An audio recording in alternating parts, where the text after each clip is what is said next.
ரீசென்ட்டா பாரிஸ்க்கு நான் மட்டும் தனியா ஷாப்பிங் போயிருந்தேன். எங்க யார கூப்பிட்டாலும் பிஸியா இருக்கேன், பிஸியா இருக்கேன்னு சொல்லிட்டு இருக்காங்க.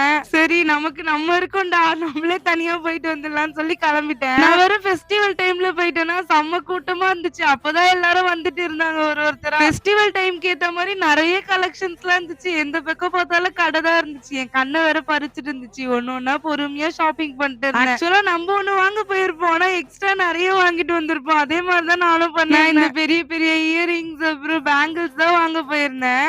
எனக்கு தான் ஷாப்பிங் பண்ண வந்திருந்தேன். ஆனா எங்க அம்மாக்கு, பாப்பாக்கு எல்லாருக்கும் வாங்கிட்டு இருந்தேன். எங்க அம்மா கூட வீடியோ கால் பேசிட்டு. அப்புறம் இந்த சோம்பு அப்படிலாம் வித்துட்டு இருந்தாங்களா, எனக்கு ரொம்ப பிடிக்கும். இது சின்ன வயசுல இருந்து ஜாலியா வாங்கி சாப்பிட்டுட்டே நடந்துட்டு இருந்தேன். எனக்கு எப்பவுமே பேக் பேக் தான் பிடிக்கும். இப்பலாம் என்னன்னு தெரியல ஹேண்ட் பேக் மேல ஒரு காதலாயிடுச்சு. அதனால ஹேண்ட் பேக் வேற பார்கெயின் பண்ணி வாங்கிட்டு இருந்தேன். அந்த அங்கிள் 400 சம்திங் சொன்னாரா, அங்கிள் இல்ல அங்கிள் 250 தான் அப்படின்னு சொல்லி வாங்கினேன்னா சந்தோஷமா இருந்துச்சு வேற. எனக்கு தனியா ஷாப்பிங் போனது, அதுவும் நான் என்னெல்லாம் வாங்கணும்னு நினைச்சேனோ அது சக்சஸ்ஃபுல்லா வாங்கினதுல ரொம்பவே ஹாப்பியா இருந்துச்சு.